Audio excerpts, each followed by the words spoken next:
I'm thrilled.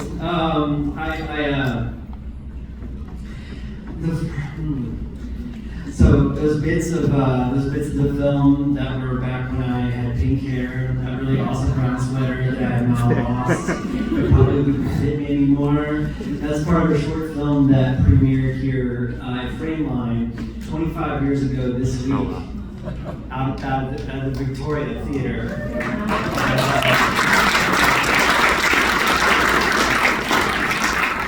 And I'm thrilled to be back here. This is the only festival I care about.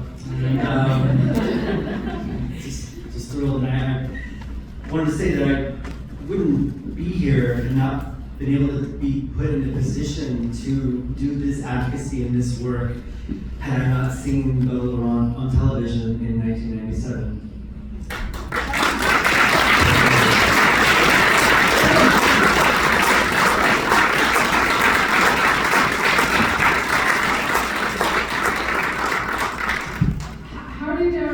How did you meet Grace, the director of the film, and get this started? Let's see, in 2017, I think, I was sitting in a theater, a small theater, very much like this, actually called the Roxy in Missoula, Montana. And I saw this film called Three Identical Strangers. And midway through the film, I thought, wow, there is something these people get about familial manipulation. There is something these people get about isolation and shame and secrecy. And I was like, those were themes all throughout that documentary. And I thought, man, if these people called me, I'd probably take that call. And a couple of years later, Grace called. She said I was the producer of that documentary, and I was like, we can talk. You just put that out into the world and it just happened.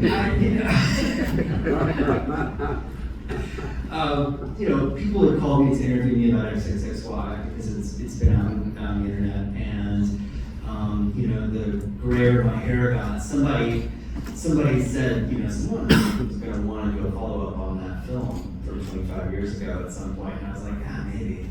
Maybe. So, but I just, sitting in that theater watching that film, I just thought, I don't know, maybe there's some sort of synchronicity. Where does the work stand now? I think what you both were doing as far as activism and being out was so important, but it is also exhausting work. And so, I'm curious where it stands now. I don't do this work anymore. I do take calls when Grace called. I said, I'll talk to you. Sometimes scholars call, sometimes historians call. The Intersex Archive, Society's Archive is in the Kinsey Library, and I visited that last year. It was kind of amazing. The surgeries still continue everywhere.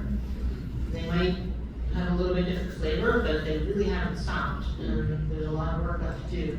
There are a lot of people doing intersex work now, but there tend to be a lot more focused on identity and less on getting in and figuring out how to change the medical system, and it's a different kind of take. Something that I was really struck with in the film was how clear and articulate everyone is about the differences and the overlap between intersex issues and trans issues, and particularly right now when that is intentionally clouded all the time. I'm interested in what you thought of the Shrouded decision that just came, and our current fight for bodily autonomy.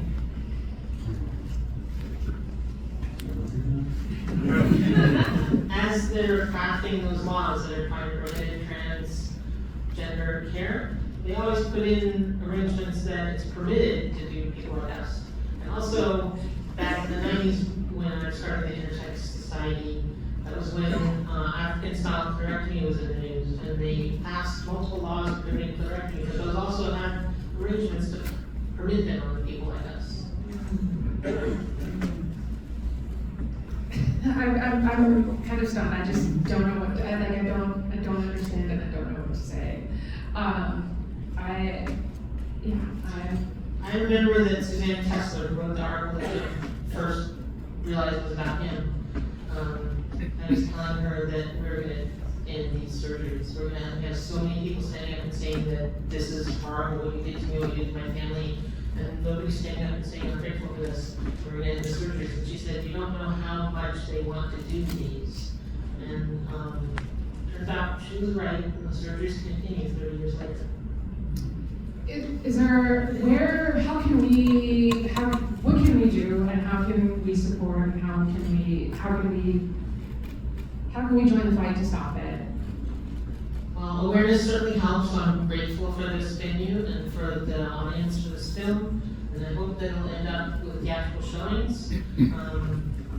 Because intersex people are born into families that didn't expect that's going to happen, and if they know more about this before their intersex baby is born, that makes a big difference. All right, so I hate to do this, but there's a tight turnaround and we have to close the Q&A, but if you don't mind, could we go to the front and maybe have, because I'm sure there are people who want to have, outside, I mean, so people who want to continue this conversation. I don't want to end it, I really, yes, really thank you.